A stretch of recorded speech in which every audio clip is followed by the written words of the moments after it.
ज्यादा सफाई।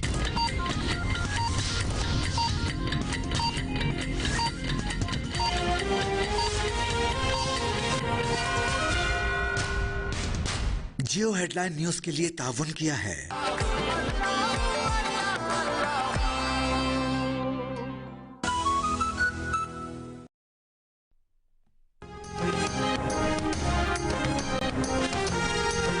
ऑपरेशन गजब लिल हक, पाक अफवाज के अफगानिस्तान में कामयाब फजाई हमले। सिक्योरिटी जराये के मुताबिक पाक अफवाज ने 16 मार्च की शब काबुल और नंगरहार में अफगान तालिबान फौजी तंसीबात को कामयाबी से निशाना बनाया। पाक अफवाज ने काबुल में 2 मकामात पर टेक्निकल सपोर्ट इंफ्रास्ट्रक्चर और एमुनेशन स्टोरेज को तबाह किया। नंगरहार में पाक अफवाज ने 4 मकामात पर अफगान तालिबान की मिलिट्री तंसीबात को निशाना बनाया। मिलिट्री तंसीबात से मुल्का लॉजिस्टिक इंफ्रास्ट्रक्चर को तबाह किया गया। सिक्योरिटी जराये का कहना है कि नंगरहार में फजाई कार्रवाइयों में एमुनेशन टेक्निकल इंफ्रास्ट्रक्चर को भी तबाह किया गया। वफाकी वजीर इत्तलात अता तारण ने कहा है कि अफगानिस्तान में तमाम अहदाफ को दुरुस्तगी के साथ निशाना बनाया गया है। इंफ्रास्ट्रक्चर को फितनल खवारिज और फितनल हिंदुस्तान समेत दहशतगर्द प्रॉक्सीज की सपोर्ट के लिए इस्तेमाल किया जा रहा था।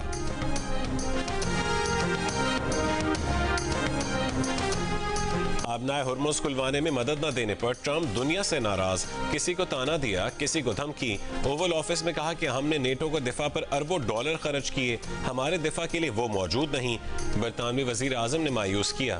बरतानवी वजीर आजम को बता दिया कि जंग जीतने के बाद आपके तैयारा बरदार जहाजों की जरूरत नहीं। चीन का दौरा 1 महीने के लिए मुलतवी करने की दरखास्त की है।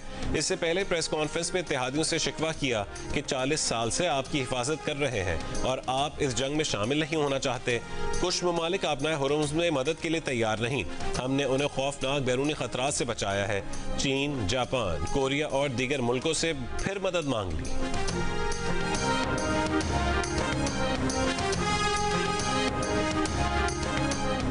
बरतानिया और दीगर मुल्कों के बाद यूरोपीय यूनियन का भी खलीज की जंग में शमूलियत से इनकार। वज़राए खारजा इजलास के बाद फैसला किया गया कि यूरोपीय यूनियन अपनाए हुर्मुज़ में किसी भी ऑपरेशन में हिस्सा नहीं लेगी। कशीदगी कम करने के लिए सफारतकारी ही बेहतरीन रास्ता है। बरतानिया ने अमरीका ईरान जंग का हिस्सा बनने से साफ इनकार करते हुए जंग के खात्मे पर जोर दिया। बरतानवी वज़ीर आज़म कीयर स्टारमर ने प्रेस कॉन्फ्रेंस में कहा है कि अपनाए हुर्मुज़ का खुलना आसान काम नहीं है। फ्रांस, जर्मनी, यूनान, इटली, ऑस्ट्रेलिया, चीन, जापान और जनूबी कोरिया भी अपनाए हुर्मुज़ खुलवाने के लिए अमेरिका की मदद से साफ इनकार कर चुके हैं।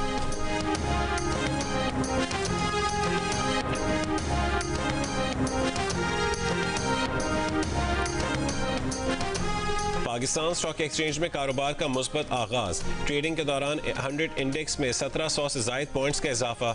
इंडेक्स 1.3% ऊपर चला गया। दीगर एशियाई स्टॉक एक्सचेंजेस में कारोबार का मिला जुला रुझान।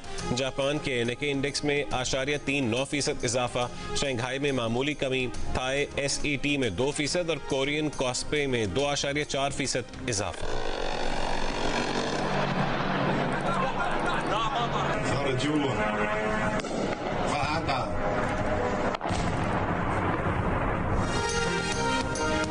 बगदाद में अमेरिकी सफारतखाने पर ड्रोन और रॉकेटों से हमला। ग्रीन जोन में होटल की बालाई मंजिल से भी ड्रोन टकराया। होटल में सफारतकारों समेत गैर मुल्की ठहरे हुए हैं। ईरानी पासदारान इनकलाब की इसराइली फौज की जनूबी कमान और इसराइली असलहा कंपनी पर हमले। कतर में अल-उदैद एयरबेस को भी निशाना बनाने का दावा। सऊदी वजारत दिफा ने कहा है कि मशरकी इलाकों में 6 ड्रोन मार गिराए। ईरानी पासदारान का कहना है कि खार्ग में तेल तंसीबात पर अमरीका जिस मुल्क से हमला करेगा उसकी तेल और गैस तंसीबात पर हमला किया जाएगा। ईरान ने खबरदार कर दिया।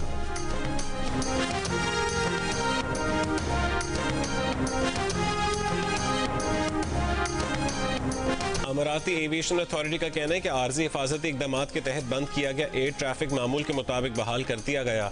हुक्काम के मुताबिक अबू धाबी की शाह गैस फील्ड में ड्रोन हमले से लगी आग पर काबू पा लिया गया। नुकसान के जायजे तक फील्ड की सरगर्मियां मुअत्तल रहेंगी।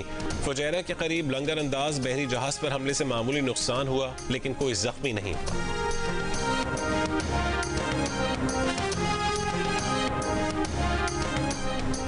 और आज से 25 मार्च तक मुल्क भर में गरज चमक और तेज हवा के साथ बारिशों का इम्कान।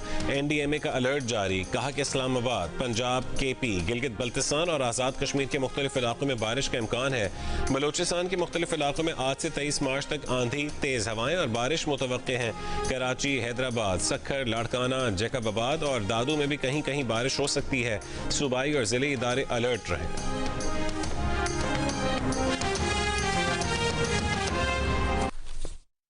अस्सलाम वालेकुम। जियो न्यूज़ के साथ मैं हूँ रजा जैदी। खबरों की तफसील शामिल करेंगे ब्रेक के बाद।